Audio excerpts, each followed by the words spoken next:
Hi everyone, welcome to Starfield. First things first, what we're going to be doing is checking out barren planets today, maybe 4 or 5. But I came across a couple of these in solar systems. Have you guys come across these? They're called Fundament, Moon of Nascent. So it's a what, asteroid? Is that an asteroid? The size of a moon. And it's weird because you can't land on them.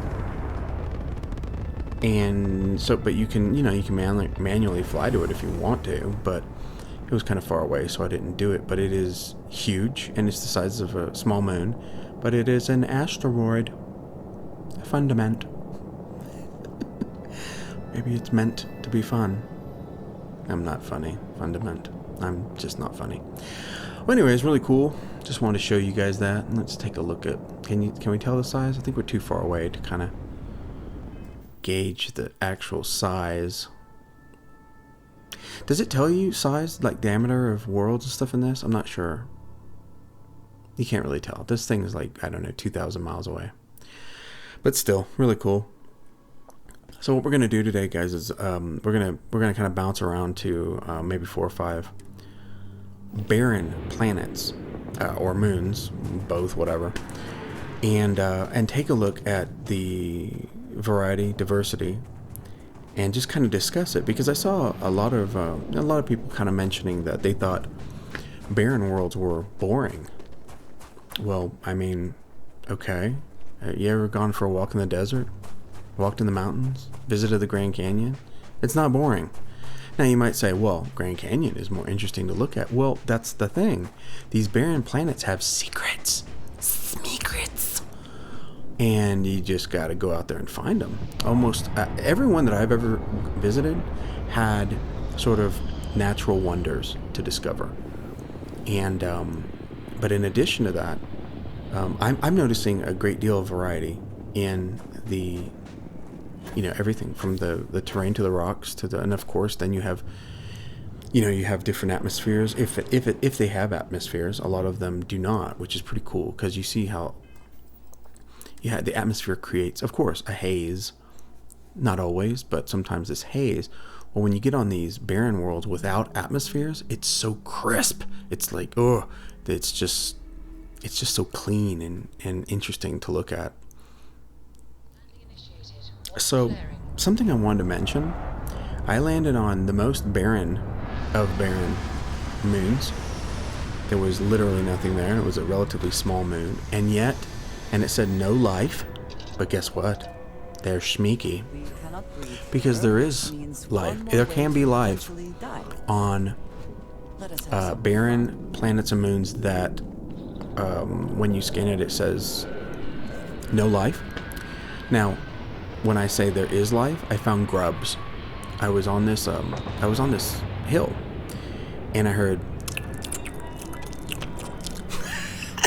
the sounds of a creature, and I looked down and there's grubs in the rocks, and I was like, that's so cool, because you would think if the scanner says no life and it's a barren moon or planet, well then you know what to expect. Nope, you can still find stuff. Pretty cool. And it was odd too, because it was literally just on the huge rock that I was on. I mean, it was huge. It was like a hill. And they weren't on the ground. They were just in the rocks. Pretty cool. So, some people might see these barren... I hate always saying moons and planets. You get the point. If I say planets or moons in this, interchangeably, just bear with me, because I'm tired of repeating myself. But they might say that they all look the same and it's boring. Well, okay, this is a space game, people. It's a space game, and I mean, if you love space, you understand that the cosmos is the cosmos, at least as far as we know, is mostly a bunch of barren rock worlds, and some people find that fascinating, interesting, and would love to explore it.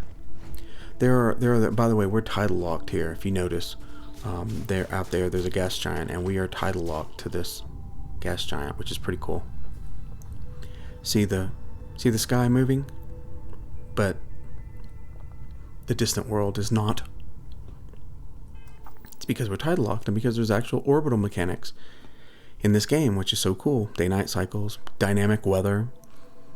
I was on a world just sitting by the beach, and I went into my little habitat and was placing some furniture, went back outside, and it was suddenly a storm front coming in. You know, it was fog and rain. Pretty cool. So, in a space game, you're going to be exploring space. And if it's done in a realistic way, yeah, most of your planets are going to be boring rocks. Now, thank God, unlike Elite Dangerous is cool. So is Star Citizen, so is No Man's Sky, so is X4, so is, Immersion, all these games. But, we're talking about Starfield. And what Starfield does that so many, or actually every other space game that I've seen doesn't do, is it has so much content that you can see all these barren worlds and you can get bored and you can go do 100 other things. But some people really enjoy these barren planets. And in a game like Elite Dangerous, like I was saying, you have people spending thousands of hours playing that. And there is nothing but rock planets. Some of them have thin little atmospheres, and that's it. That's it. I mean, is there... I think there's some flora, but not much. Like, there's some stuff to scan, but there's barely anything. I don't think there's any fauna at all. There's no... I don't think there's any creatures in that. But they do have some... I like Elite Odyssey. That's weird. I digress. Anyways... But the diversity in this just blows everything away. It blows all the space games away. Speaking of blowing things away. And don't get all mad. Come on. I mean, people. I don't know why people are so territorial about their freaking games. I mean, if you love space games, then you play more than one. Or at least you should. And we love them all for what they do best. Each game seems to do something... it has its own niche that it does best. I just noticed that Starfield seems to do a lot. It has a lot of features from a lot of different space games, and it has a lot more content than 99% of the other space games out there. So I was seeing some content creators say, barren planet exploration is boring. Well, I want to say two things about that. First of all, I disagree. If this was all you had to do, and don't throw rocks at me, but like in a game like, Elite Dangerous, where it's all rocks, and that's all you can do. I mean, okay, no, it's not all you can do. I mean, come on, there's the whole game loop, but you know what I mean? As far as exploration, sure, you come across some points of interest, but man, it's all rocky planets. There's not different biomes with, like jungles and wetlands, and there's just not all of that. So I keep digressing. I guess my whole point is that I don't find this boring whatsoever. I think it's fascinating, and modders are going to put so much crap on these worlds that it's going to be unbelievable. Did you notice right here? This kind of looks similar to the last. There's similarities. Of course, it's in the same system. It might even have been a moon orbiting the same planet. But the point is, did you notice that while the terrain and the coloration of the terrain looks very similar, now all of a sudden we have these dunes. Like, look at this. It's almost like a dune shape terrain, versus the other more jagged rocks.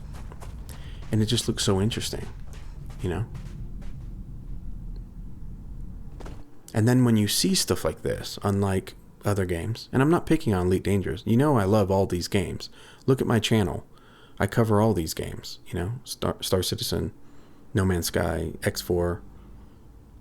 Yeah. What'd I say? I don't know. What is it? Elite. Yeah, Elite. So I love them all, but... oh my gosh, what is wrong with me? I've been digressing a lot because I'm thinking about too many things. See these dunes? It looks like dunes. It's really cool.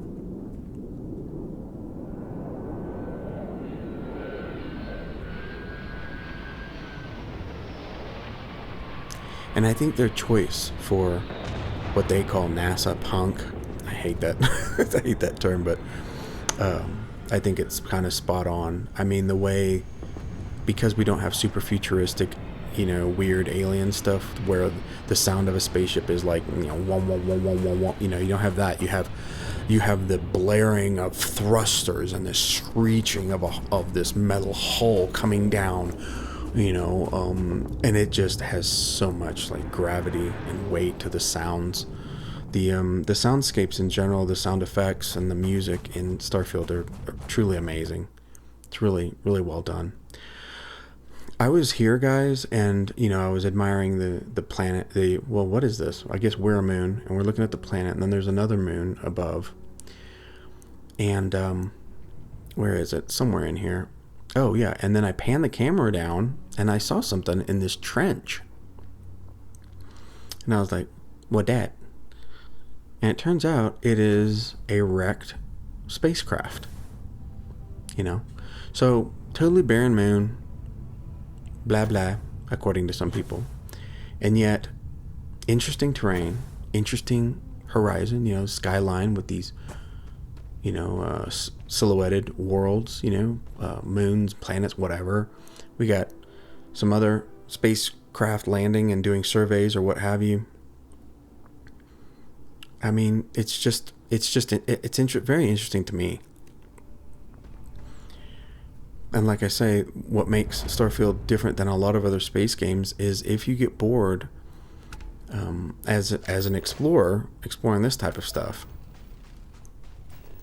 there's 100 other things you can do. I mean, there's actually hundreds. I mean, the amount of content in side quests, and there's all different categories of side quests, and some of them, from what I understand, especially the faction quest, not even the main quest, the faction quest can take dozens of hours, 20 hours plus to complete some of these. So you can just get lost. You can get completely lost. This was cool. Barren worlds in Starfield. Not so boring. Not to me anyways. And let me know what you guys think. I'd love to hear what you think always in the comments. Hope you guys have a wonderful day. We'll see you next time.